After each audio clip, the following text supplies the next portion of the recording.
हवाई हेले प्रकृत जो संसार भितर रोच से संसार आम गोटे मन अच्छे शरीर अच्छी इंद्रिय अच्छी मन अच्छे जमीका स्कूल को गले जदि आम ठीक रे पाठ न पढ़ू तेरे आमर विद्या अर्जन हो पार ठीक से भाया योग क्लास ये भी विद्या ये जो विद्या से विद्या को दी भाग विभक्त कराए परा विद्या अपराध तेणु ये जो विद्या आपको अध्ययन करा तो से सर्वप्रथम जो आपने आसुंच पुण्य समाज को साधन कर जो तपस्या गोटे अच्छे आम तपक्रिया से तपक्रिया साधन कर शरीर को उपयुक्त उत्ताप प्रदान कराए जो शरीर को ठीक योग शिक्षक सानिध्य रही चक्रभेदन कराए एवं सत्संग कराए स्वाध्याय करती तेरे हम कौन ना आप सर्वप्रथम आपण शरीर परिवर्तन मन परिवर्तन हम किंतु शरीर परिवर्तन हम शारीरिक तप ताहा शारीरिक तप हेले मन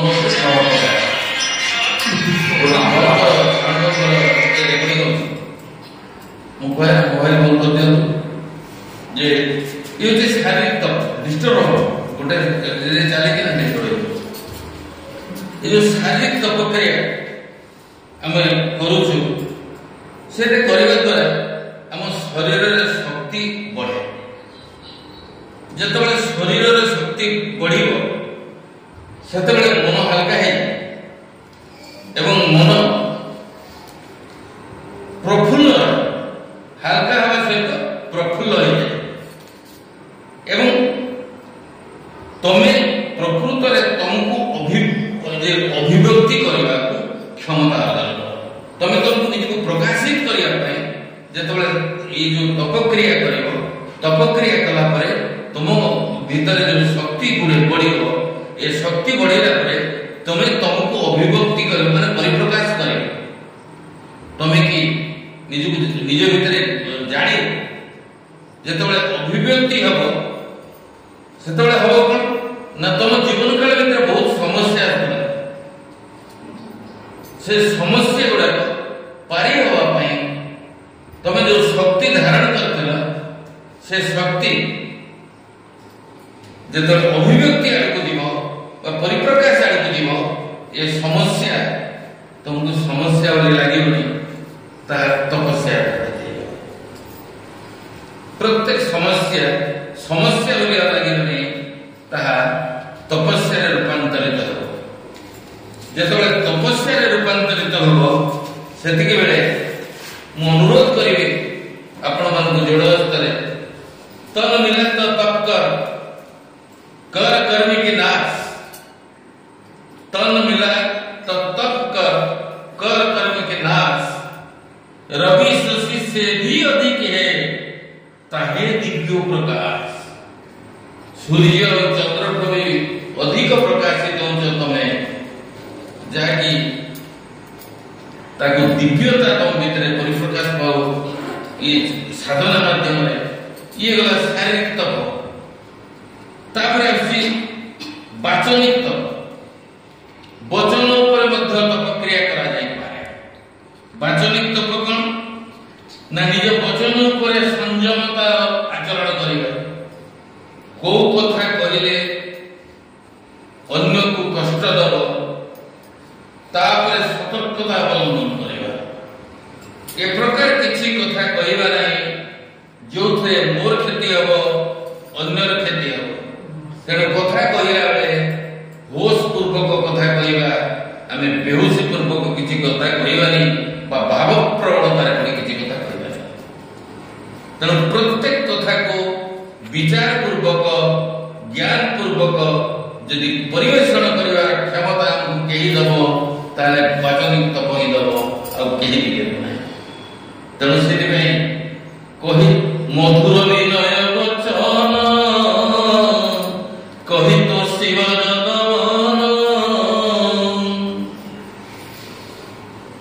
समस्त हृदय फूल खेली जीव प्रेम खेली जीव कहीदे मधु कथा पदे से कथाटा को कर्कश कहले समस्त हृदय को बाधे तेणु परिवेषण जो क्षमता प्रत्येक शब्द को परिवेषण कर कला वाचनिक तप द्वारा तुम लाभ कर जदि वाचनिक भाव में तुम तप क्रिया ठीक भाव कर तेरे तुम शारीरिक लाभ पाइब किंतु वाचनिक जो वचन जो प्रकार तप ताहा पाइब ना कारण से जिते मन पर्यंत न छुईब तो मन शांत रही तेणु वाचनिक तप एकांत आवश्यक अच्छे द्वितीय कौन मिल अशुद्ध वचन निरोध कौटाक शुद्ध वचन कौटाक अशुद्ध वचन ताको चिंता करवा दरकार से शिवमुनि कहते किसी का दिल दुखाना पाप नहीं महापाप अन्य हृदय मो कथा द्वारा यदि अन्यर हृदय कष्ट है तेरे जानवे आपण वचन द्वारा वचन सिद्धता लाभ करे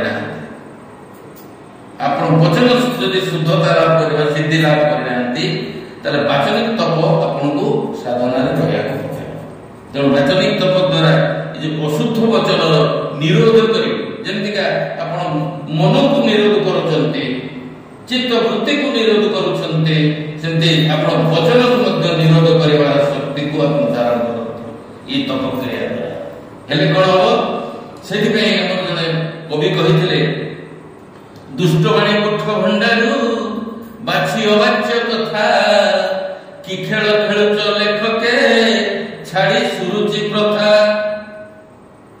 तेणु वचन शुद्धता तेणु वचन कि दरिद्रता आप शुद्ध वचन टे कहीदेले आप दरिद्रता कौन आपको ग्रास कर अहंकार जो मुक्त हे ना जो अन्य मान भितर निजक देखिए ना तो से आप अन्य को कौन प्रकार आक्रोशमूलक कथा करें नहीं वचन प्रयोग करें नहीं जानवे जे आपणकर वचन नियंत्रण अशुद्ध वचन निरोध हो तृतीय हूँ जी जहाँ कहू पछे जी जहाँ भी कहू क्या कौन प्रकार विरोध करेंगे ना कारण जी जहाँ भी कहूँ सी ता लक्ष्य बुझिकी कहूँ ता भाव बुझिकी कहूँ तेणु जदि मते कहीं बुझी न पारे तेबे भी मोर किसी दुख करिवार नहीं जदि मते के बुझी पारे तेबे भी मोर किसी सुख करिवार नहीं तेणु सुख दुख अतीत होगा पाई जे मते अन्य कथा पर कौन प्रकार प्रतिक्रियाशील ये तप क्रियार महत्व जदि आप प्रतिक्रियाशील नहीं गले तेबे कौन हम ना आपण भितर थिबा क्रोध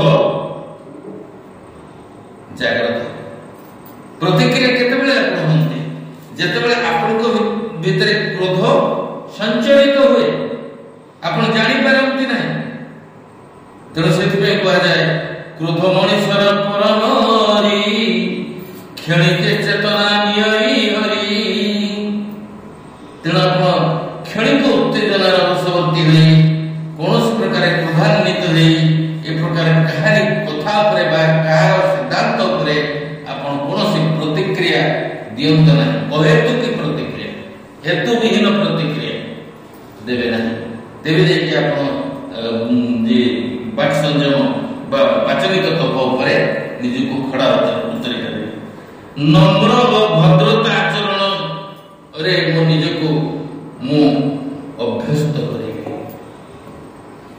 नम्रता और भद्रता ये दुईटा गुण यदि आम पाखे न रहे तेबे हम कौन न नमंती फलित वृक्षे नमंती गुणी न जना जहां भितर ज्ञान हो बा जे जानि जिवे से ताको भितरे नम्रता गुण आसीबो।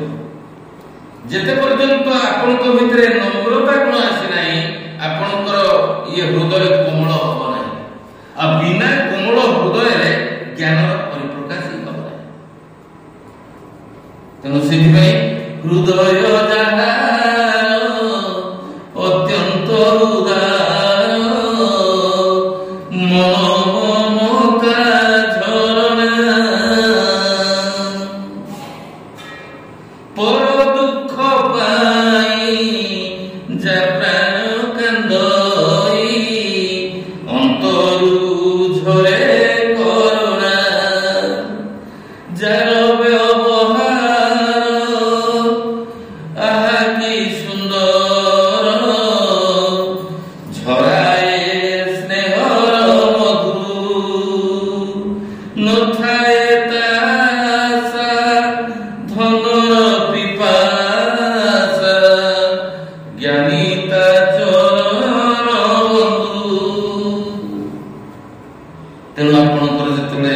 नम्रता गुण रहिबो आपन भितरे जो हृदय आपन कोमल हो नाही तेनो विनयी ही परिबे नाही। विनयी न होवा पर्यंत आपन ज्ञान तस्मिन काल आपन भितरे उदय हो नाही।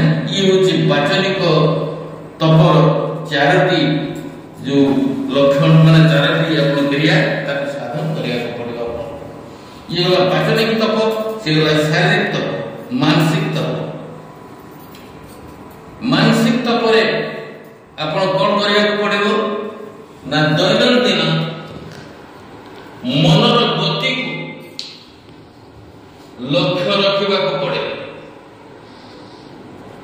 मनर गति को लक्ष्य रखिबा सहित आपण सत्संग केबे भी मिस करिवे ना। जदि सत्संग मिस करिसंती तेबे कोन हबो ना आपण को भितरे थिबा शंका केबे भी दूर हबो नाही। आ मन को मनर गतिविधि को लक्ष्य करिवे कोन मन आपन को नै कि संसार का छाड़ी। तेनु सेति में कोहाय जी जे एई मन जाको प्रसन्न होइबो देव से भयवर एई मन जाको प्रसन्न न हेबो करूथिबो ना रखार। मन प्रसन्न रे जगत प्रसन्न सुलभ रोग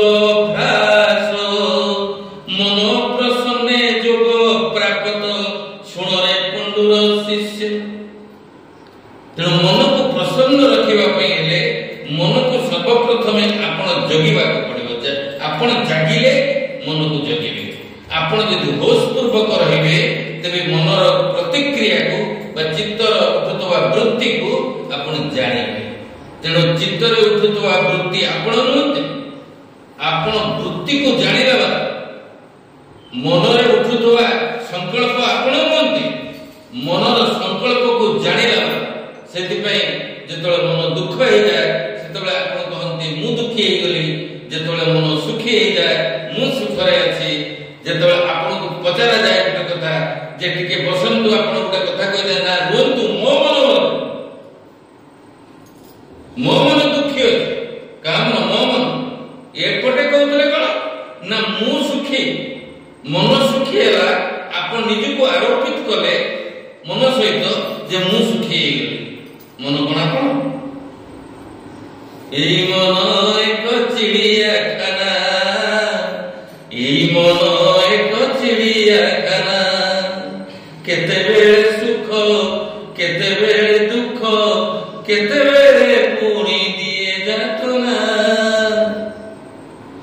तेणु मन को यदि आप निरीक्षण करि पारले मन को यदि मनै पारले मन को मानिले मन को मनै यदि पारले आप आ यदि मन मानिले आपण भोगिए तेना आपण कोन हेबा तेनु होची मानसिक तप। तापरे आउ मानसिक तप कोन होची जे जेतबे आपण कथा कहबा बंद कर दउछंती सेतले मन ऊपर बहुत विचार उठे। से विचार गुडा को जो उठुची सेटा मध्य आपण को भितरे एकाग्रता को नष्ट करे। जेमति आखी बंद करि देले भी ସଂସାର ଦୃଶ୍ୟମାନ ହୁଏ ନାହିଁ, ହେଲେ ଆପଣଙ୍କ ଚିତ୍ତରେ ଥିବା ବା ମେମୋରି ଚିପ୍ସ ଭିତରେ ଥିବା, ତେଣୁ ହେଉଛି ମାନସିକ ତପ। ତାପରେ ଆଉ ଗୋଟେ ମାନସିକ ତପ କଣ ହଉଛି ଯେ ଯେତେବେଳେ ଆପଣ କଥା କହିବା ବନ୍ଦ କରିଦେଉଛନ୍ତି ସେତେବେଳେ ମନ ଉପରେ ବହୁତ ବିଚାର ଉଠେ। ସେ ବିଚାର ଗୁଡାକ ଯୋଉ ଉଠୁଛି ସେଇଟା ମଧ୍ୟ ଆପଣଙ୍କ ଭିତରେ ଏକାଗ୍ରତାକୁ ନଷ୍ଟ କରେ। ଯେମିତି ଆଖି ବନ୍ଦ କରିଦେଲେ ବି ସଂସାର ଦୃଶ୍ୟମାନ ହୁଏ ନାହିଁ, ହେଲେ ଆପଣଙ୍କ ଚିତ୍ତରେ ଥିବା ବା ମେମୋରି ଚିପ୍ସ ଭିତରେ ଥିବା, ବୁଦ୍ଧି ଭିତରେ ଥିବା ଚିତ୍ରପଟ ସବୁ ଏ ମନ ପରଦା ଉପରକୁ ପଳେଇ ଆସେ, ସବୁ ଦେଖାଯାଏ। ସେଥିପାଇଁ ଅନେକ ଲୋକ କହନ୍ତି ବୁଝିଲେ ନାହିଁ, ମୁଁ କାଲି ରାତିରେ ସ୍ୱପ୍ନ ଦେଖିଲି ମତେ ଜଣେ କିଏ ମାରିଦେଉଛି। ଏସବୁ ବୁଦ୍ଧିର ଖେଳ। ବୁଦ୍ଧିରେ ଯାହା ଷ୍ଟକ୍ ଅଛି ସେଇଗୁଡାକ ଆପଣଙ୍କୁ ସ୍ୱପ୍ନ ଆକାରରେ ଦେଖାଯାଏ। ତେଣୁ ବୁଦ୍ଧିକୁ ଯେତେବେଳେ ଆପଣ ମନକୁ ଜାଣିଦେବେ ସେତେବେଳେ ବୁଦ୍ଧି ଧୀରେ ଧୀରେ ପରିଷ୍କାର ହେଇଯାଏ। ତେଣୁ ସେଥିପାଇଁ ଭାଗବତ କହେ ବୁଦ୍ଧି ବିବେକ ଜ୍ଞାନ ବଳେ ମରଣ ଜିଣି ପାଏ। ସେଥିପାଇଁ ସଦ୍ଗୁରୁଦେବ ସେ ମୁନି କହିଛନ୍ତି ଯେ ଯେତେବେଳେ ଆପଣ ଜପ କରିବାକୁ ବସୁଛନ୍ତି ବା ମାନସିକ ତପ କରିବାକୁ ବସୁଛନ୍ତି କଣ କରିବେ ଯେ मन से मन में जपो शिव, मन से मन में जपो शिव, स्थिर होकर सुख से बैठो, किसी अंग को तनिक न हटो। खूब सोच लो मन में को हम, मन से मन में जपो शिव। जिह्वा का जप जोग नहीं है, भीतर मूड जा केंद्र वही है, तेरा निज भी वही कही है, देखो भीतरे शब्द वही हो। मन से मन में जपो शिव।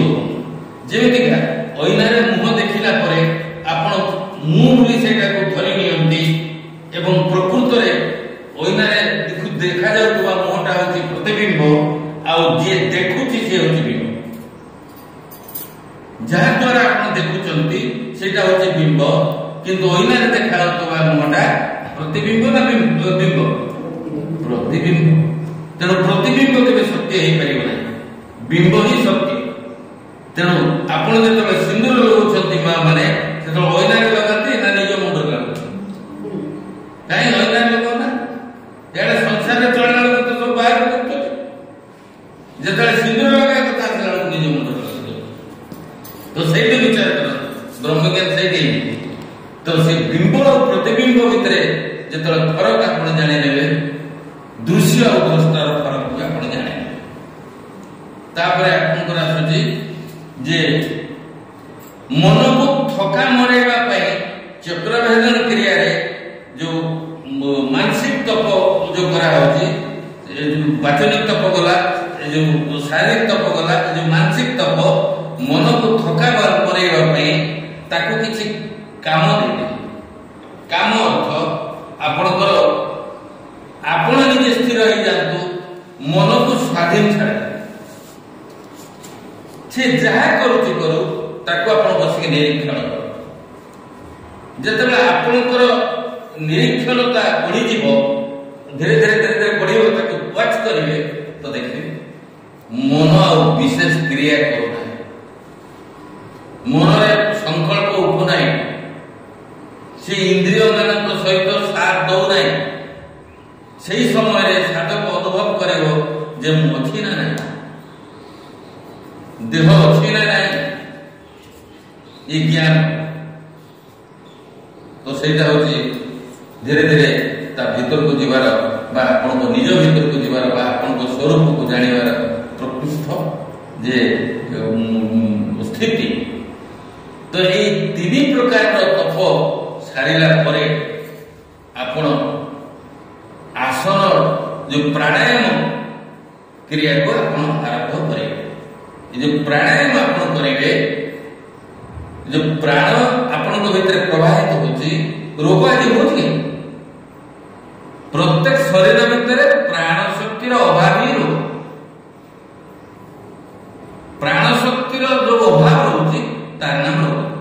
कारण गोटे कलसी रे आपण जेतिकी पानी भरिछन ताको बेसी गडे, तो से कलसी एमपी खाली जीव ना सेमती रहे, खाली आ दैनंदिन जदि से कलसी रे पुरोथांती काढोथांती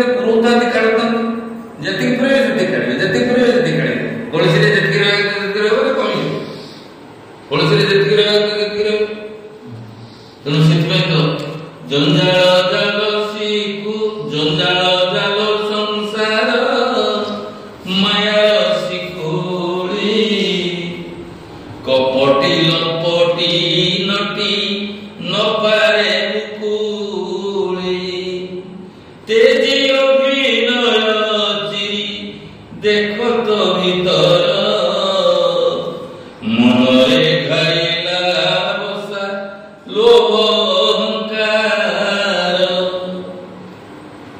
आपण निजे तर्जमा करंतु जे मोर प्रकृत रे कोन करणीय कोन करणीय नहे। केते दिन में रहिबारे ये संपत्ति कहा पाई करिছে। हां शरीर थिला पर्यंत ताको भोग करे। आपण को धनी होबा पाई मना करे ना, किंतु धनर दास होबा पाई सेति पय तो ताको सुभावना लेखिछि जे धनी को कुबेर। आपण कुबेर होंतु माने नै, किंतु धनर दास होई जाना एही बना। जदि धनर दास होई गले ताले आपण मन सेति बंधा पड़ि। धन पाई बंधा पड़िबो मन जोगरे न लागि बोटी तो ध्यान। धन पाई मन बंधा पड़ि सेति में मु कहे ना टंका आपण कोड रचନ୍ତି बैंक रे। अच्छा बैंक रे टंका रख देले पासो होई बैंक रे रहले घर को आनिले। अच्छा आपण सोंती बिछणा रे पासो होई बिछणा रे बाक्सर रहे बिछणा रे आपण सोंती। अच्छा टंका रहला बैंक रे। अच्छा धनी बोली पासो होई जानिला ना टंका जानिला ना आपण को मन जानिला मु धनी बोली। अरे चिंता करतो ना केडे रोइया कथा। अच्छा जदि राताराती साइबर क्राइम ही गला लूट ही गले। अच्छा जो मन भावतला मु धनी खुशी हे जाउतला केते समय लागिवो ताकू दुखी हेते। के समय लागिवो अंधार हेछि आलू होबा पय अंधार हेछि अंधार को हटे पे ठेंगा बड़ी दरकार ना जेसी मारे बस अज्ञान हेछि ज्ञान होबा पय ज्ञानटा हे गले अज्ञान हटे आपे असुविधा किछि ना। तेनो धनी केडी हेता धनी तने जहा आपण एठु नै जति सब दिन से एठी रहै। आपण को शरीर जन्म हेछि मरे शरीर जन्म अछि किंतु ताको प्रमाण करथि सद्गुरुदेव से मुनि शरीर विनाश नहीं। जेमिका पंचभूत रे बियारी जे पंचभूत रे गेले वैज्ञानिक दृष्टि को तार में मृत्यु नहीं किंतु देखा जाउछ मु से पे कहदिल ना हमें जन्म को जानि जे मृत्यु को जानि जीवन को जानि जानले ना जेतले जीवन को जानि दिबा तो सेतले जन्म हम पय मिथ्या हेइबो एवं मृत्यु भी मिथ्या हेइबो।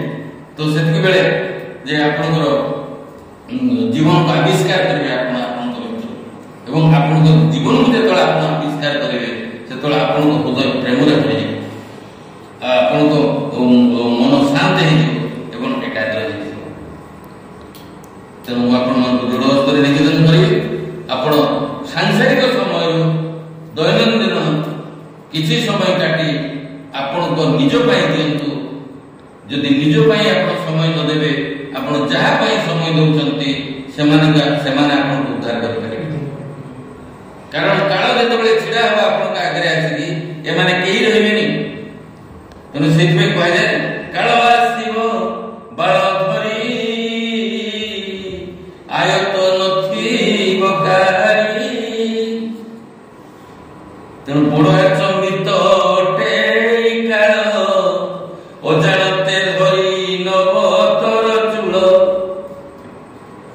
काल तराळे सिना ए रूपे मोही आरते नर घाई हे न थाई तेबे हे मना सई लोभिए दशा भोगिबा कुसे हब भोग लालसा। आपण भोग करंतु किंतु जोगरे रही भोग करंतु। मौमाछी जेमति मौ खाए मौ बिना खाइबारे से बंची पारिबनी। से जदि भांडरे पड़ी जीव रोहस होइकि प्राणत्याग करिवो जदि बुद्धि जागृत हुए तेबे कोन हबो ना से फंदरे बसिकरी सुंड बडैकरी मौ खाइकि आनंद रे उडे जीव। ये जोगी हेला जे फंदबसा मौमाछी आ भोगी माने हेले भांडरे पडुथबा मौमाछी। आपण फंद ମନ୍ଦରେ ରହି ବୋଉ ଖାଇବେ ନା ଭାଣ୍ଡରେ ପଡ଼ିକି ଜୀବନ ହାରିବେ ତାହା ଆପଣମାନଙ୍କ ଉପରେ ନିର୍ଭର କରେ। ତେଣୁ ମୁଁ ଲାଷ୍ଟରେ ଏତିକି କହିବି, ପରେ ଆଉ ଚର୍ଚ୍ଚା କରିବା, ସେମାନେ ଛାନି ହେଲେଣି। ତ ଆପଣମାନେ ଦୈନନ୍ଦିନ ସମୟରୁ କିଛି ସମୟ କାଟି ରେଗୁଲାର ବା ଦୈନନ୍ଦିନ ବ୍ରତ କରି ନିଅନ୍ତୁ। ଅହିଂସା ଗୋଟେ ବ୍ରତ, ସତ୍ୟ ଗୋଟେ ବ୍ରତ। ଏ ଅହିଂସା ସତ୍ୟ ଅସ୍ତେୟ ବ୍ରତ ଏଟା ସବୁ ନିଜ ଭିତରେ ତାକୁ ପାଳନ କରତେ ପଡେ, ବୁଝିପାରିଲେ? ତେଣୁ ଏଇ ମହାବ୍ରତ ଜୀବନରେ ଉତାରନ୍ତୁ, ଦେଖିବେ ଆପଣ ଜୀବନ ବଦଳିଯିବ ଏବଂ ଯେତେବେଳେ ଦୃଷ୍ଟି ବଦଳିଯିବ ସୃଷ୍ଟି ବଦଳିଯିବ। ଆପଣଙ୍କ ଜୀବନ ଆଉ ହାହାକାରରେ ରହିବ ନାହିଁ, ହା ଉଦାସରେ କଟିବ ନାହିଁ। ଆନନ୍ଦ, ପ୍ରକୃତ ସୁଖ, ପ୍ରକୃତ ଆନନ୍ଦ ଏବଂ ପ୍ରକୃତ ମୁକ୍ତିର ସ୍ୱାଦକୁ ଆପଣ ଚାଖିବେ। ଜୟ ଜୀ, ଜୟ ଜୀ।